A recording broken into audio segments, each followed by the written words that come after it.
Welcome to the Every Brain is Different podcast. It is Samantha and Lauren here with you, and today we are talking about collaborating with your kid who may have pathological demand avoidance or signs of PDA, which pathological demand avoidance, also known as persistent drive for autonomy. That's what people who actually have PDA would like to be called because that's basically what it is. It's a drive to be autonomous. Is that a word? They Yes. they want their own Hopefully not. choices. So they just want to make their own decisions. They want to be independent. And when you place demands on them, that's when their parasympathetic nervous system is, what's it called? Activated. That's what it's called. So that's when it's activated, and that's the fight, flight, freeze, whatever you want to say. That's when that is activated. And so a lot of people think that kids with PDA are just having bad behavior and they're just being defiant just for the sake of being defiant, but that is not what it is at all. And so it's just their nervous system is hyperactive and it goes into problem mode when they get demand placed on them. I think too, it's good to mention that even if your kid doesn't have PDA, it's just a good way to work with anybody because Yeah. nobody likes to be told what to do, no matter who you are.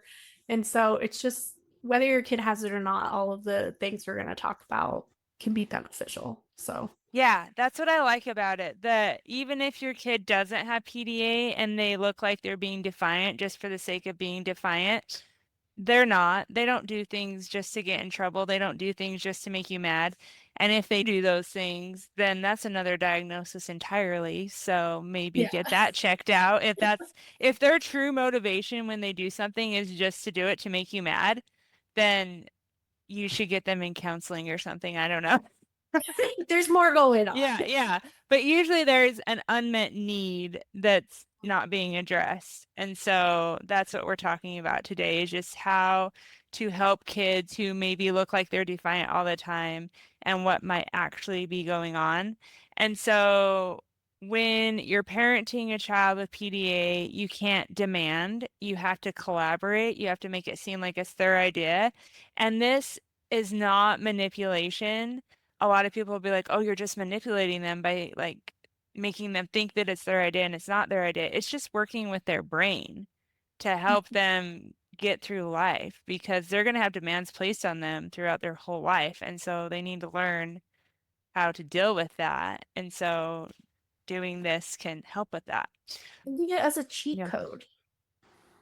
A cheat Yeah. code in the life of your child. I don't know. Yeah. Yeah. The game of life. There you go. It's a cheat code. Game of Yeah. life. Yeah. And the reason why direct demands can activate that nervous system so much in kids with PDA is because their brain links demand with a loss of control, which means they're threatened, and then they shut down or avoid or have an explosive response because their brain is linking it to them losing control. And that loss of control causes anxiety, and then they go into shutdown, avoidance, or anger and explosive reaction. So even neutral requests like put your shoes on or get your coat on or do the dishes can feel unsafe if it's phrased as an expectation rather than just something that needs to be done. And the goal is not to remove the demand because, like we said, they're going to have demands placed on them their whole lives. If they go to school or even if they're homeschooled, any schooling, they're going to have demands placed on them.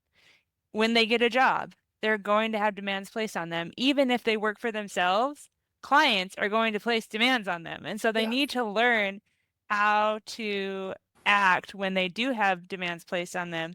But our goal as parents is to help them remove the threat of the demand and help them feel safe so that they can react in a positive way. And so part of this is making something seem like it's their idea. And once again, this is not manipulation, it's co-regulation, it's collaboration, and helping them feel more independent. So when they feel ownership over something that they're doing, their nervous system stays regulated. It's not going to go into that fight, flight, or freeze.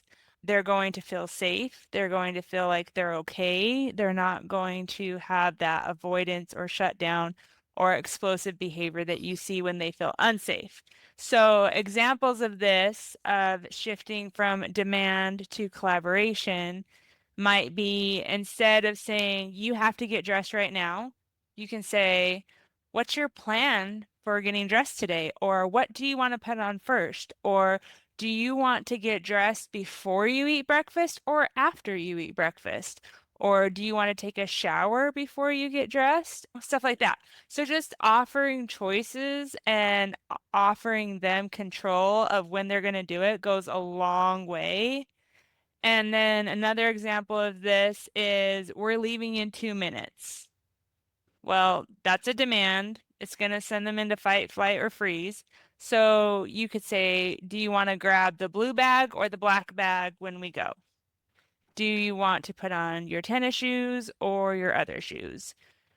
Just offering them those things and offering them those choices instead of just saying, we need to leave right now, get your stuff on, get in the car. That's going to rush them. That's going to make them feel unsafe. That's going to make everyone just worse off. And so if you can You're not just, leaving on yeah, time. yeah, you're not leaving on time. And so if you can just slow down and give them choices and give them time to complete those choices before you place more demands on them, that can go a long way. So I know when I'm trying to rush out the door, I'll be like, get your shoes on, get your coat on, get to the car, make sure you have everything that you need. You're piling the demands on them, so their nervous system just gets more and more attacked. And so even if they don't react poorly to the first demand, by piling up all those demands on them, they're just going to get more and more anxious, and then they're going to react in a poor way because they have too many demands placed on them and they don't know what to do and they feel unsafe and they don't feel like they have any control over what they're doing. And so it just spirals out of control. And so they need to feel like they're part of the plan, not controlled by it. And I think a lot of that goes into us being prepared as parents or caregivers. And so I need to learn that I need to be ready to go half an hour before we need to walk out the door. Because then I can help my kids get ready to go. And yeah, yeah, a half hour might be a long time to get out the door. But if you get out the door without any arguing, without yelling, without shutdown, without avoidance, that's a win. If it takes a half hour, then it takes a half hour, and that's okay. And you can work on getting it shorter. But if you only allow 5 minutes to get out the door, and then you're like, get your shoes on, get your coat on, get your backpack, get in the car. Why aren't you in the car yet? And you just keep bugging them, they're going to shut down. I've had this happen. My kids shut down. They go in their room, lay on their bed, and refuse to leave because they're overwhelmed. They don't feel safe. They've gone into fight or flight or freeze, and they're not going anywhere.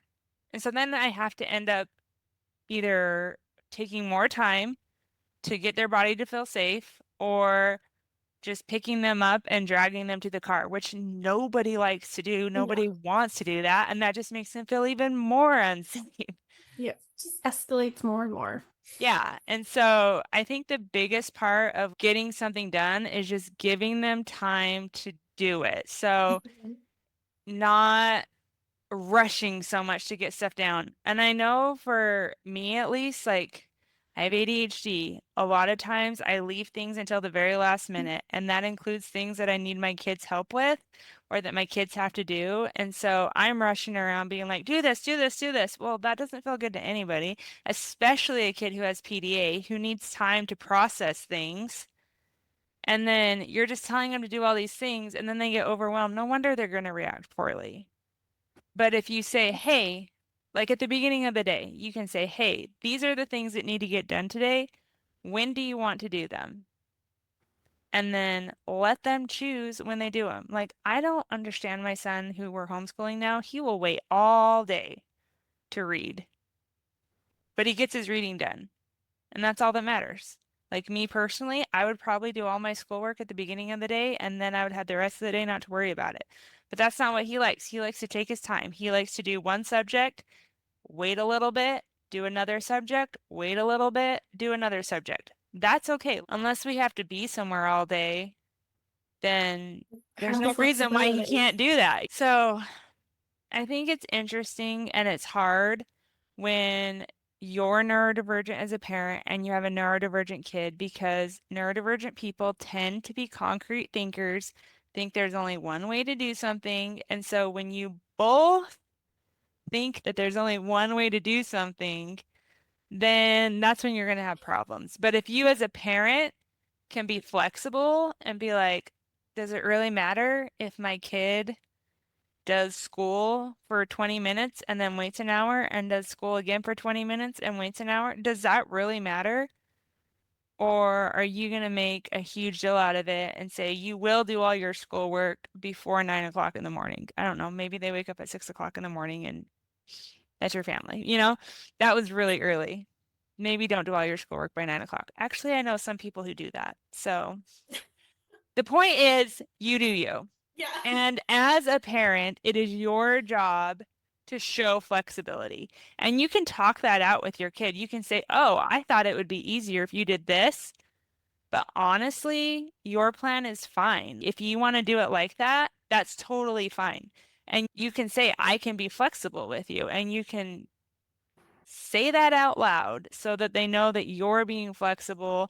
I mean, most of the time it's probably going to go over their head and be like, whatever, I don't care. I just want to do what I want.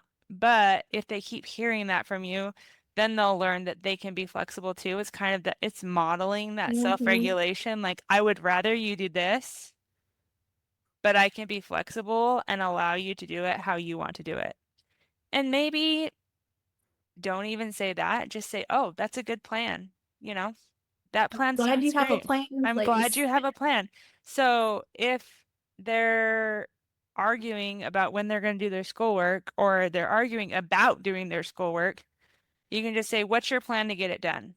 Not even say your plan, not even say anything about it, except what's your plan to get it done? And let them come up with the plan and let them do it how they want to do it. And I can guarantee you it's going to go over way better than if you said, I expect you to get this done by this time. I expect you to get this work done. I expect you to get this done before this time.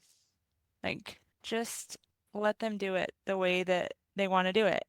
I mean, there's some things that are non-negotiables, but if you are flexible on the negotiable things, then they're going to be able to be, You're gonna handle the yeah, non-negotiables better.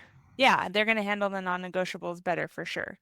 So, we're going to go through some more examples just to give you some scripts maybe about what to use. So instead of saying, we need to go to the car right now, go to the car. You can say, this might be for a younger kid, but you can say, do you want to hop, walk backwards, or pretend I'm your robot assistant while we go to the car? Like make it a game. Mhm. And then for daily self-care, what's your plan for getting your teeth brushed today?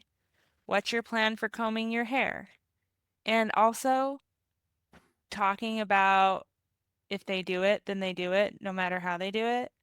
Yesterday, I asked my son to comb his hair, and he usually goes into the bathroom, wets his hair down, and combs it, right? So yesterday, he went to our kitchen sink, grabbed the sprayer, and sprayed down his hair.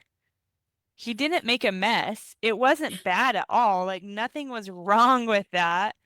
And I could have been like, what are you doing? Why are you doing it like that? You don't need to do it like that. You're gonna make a Go to the mess. bathroom. Like even if he did get water on the floor, which he didn't, even if he did, it's easy to clean up.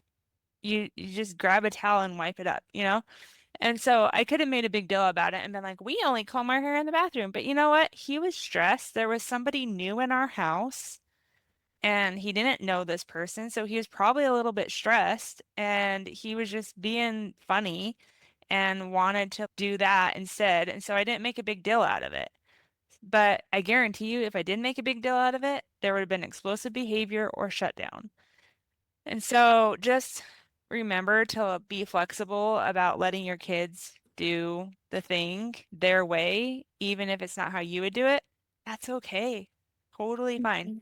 Unless it's going to cause them harm or it's illegal. That's the only reason why I can think of not to do something. So, yeah, and then tasks that they resist. I've done this too. Let's say you ask them to unload the dishwasher. You can say, do you want to take turns or do you want to do it by yourself? And by taking turns, like my kid took a dish out and I took a dish out, or my kid took a dish out, handed it to me, and I put it away. They're still unloading the dishwasher. It's still getting done. And you Mhm. work toward that independence where they might not have it right now. And then once again, talking about the non-negotiables, like safety that we talked about, health, if they're in school arrival times, and then appointments that you have to go to, those are all non-negotiables. If you have a doctor's appointment, you have to go to that doctor's appointment. If you have to get your yearly flu shot, you have to get your yearly flu shot. Like it's just something that has to happen. But offering them choices within that boundary is the most important thing to remember. So, an example is this is non-negotiable, but you get to choose how we do it. We have to leave the house. Would you rather wear shoes or carry them to the car? Medicine is required. Do you want to take it with water or do you want to take it with juice? And then communicate clearly, calmly, with low pressure so they know they still have agency. Don't make it a big deal where you're like, you're going to do this right now. Do you want to do it this way or this way? That's high pressure. I would just say, we need to get this done. Do you want to do it this way or this way? And then, unless you really have to put like a time limit on it, I wouldn't even give them a time limit. I would just say, we have to get this done. How do you want to get it done? But, there are things that like you have to get done in a certain amount of time, and you can say that's non-negotiable too. But if it doesn't have to get done right that second, that's okay. They can do it a little bit later or whatever. So, anyway, that's my spiel about that. I've just learned a lot since bringing my kid home to homeschool. I've learned a lot about his nervous system and how taking that demand of school away has impacted him and how we have a new normal, which I think is amazing. And Mhm. so I didn't realize how taxing school can be on his nervous system and on my other kids' nervous systems. So I'm a Yeah. lot more lenient with my other kids, and I do this a lot more with them since I took my oldest out of school because I'm realizing how fried they are at the end of the day. And so I always give them downtime when they get home from school, but then I'm like, okay, we need to get this done. What's your plan for getting it done? Or when are you going to do this thing? Or what's your plan for this? Instead of being like, do this right now. Mhm. So that's what I'm trying to do. It doesn't always work because at the end of the day, when I want them to get their pajamas on, you better bet I'm going to be like, get your pajamas on right now and go to bed because I need You're fried. Stand downtime. away. I'm not saying you should do that. I'm just saying at the end of the day, sometimes I do that because I am fried and I need them to go to bed. Right? So, but the other day, it was so funny. My son was like, Mom, you know I have ADHD and I get distracted. That's why I don't do what you tell me to do because I forget what I'm doing. And so just remembering that, and I was like, that's no excuse. We need to work on that. Yeah. Anyway, it was just really funny. He was like, I have ADHD. I like it. But yeah, so another suggestion we have is going with what they're doing. So joining their world instead of pulling them into yours, which we've talked about that Yes. before. So if they're building Legos, for example, and you need to transition, enter their play first and then transition. So you can say, I love how you built this tower. What's your plan for finishing your tower or coming to a stopping place before we have to leave? We have to leave in 10 minutes. What? is a good plan for you to finish this tower or once again, like just come to a stopping place. And then follow their lead before introducing a request. So, you can be playing with things and following their lead. And then when it's a good time to bring it up, that's when you bring it up. You don't just go into their space and say, "Oh, I like that tower. By the way, we're leaving." Yeah. Don't do that. And then this builds trust and also keeps their nervous system regulated. So I think the key to this whole thing that we're saying today is just be intentional and do it slowly. Mm-hmm. Allow time. And I Yeah. know it's frustrating Patience. because patience is hard, especially I feel like in people who are neurodivergent, because at least for me, I wait to do things until the last minute, but my kids don't know that I'm waiting. They have no idea. And then I'm like, oh my gosh, we have to go right now. We have to do this. We have to do this. We have to do this. And then I rush them, and then it just all is awful. And so just slowing down and being intentional and Just allowing yeah, time. yeah, and allowing time and keeping your own nervous system regulated. So some strategies for keeping your own nervous system regulated are to lower your voice and energy, slow down. Don't take avoidance personally. It's not disrespect. It's your child protecting their nervous system. And then use humor, playfulness, or curiosity to soften the moment. So I do this all the time where I'm just like, I crack a joke and that gets my kids out of the fight or flight. I mean, if they're like deep into it, you can't do that, but it's like a On the preventative edge. measure. Yeah, if it's a preventative measure. So if I see them going that way, I'll make a joke about it. And just remember when you stay regulated, your child feels safer. You're able to do that co-regulation so that they can stay regulated. And remember what success looks like. It's not perfect cooperation. It's not immediate compliance.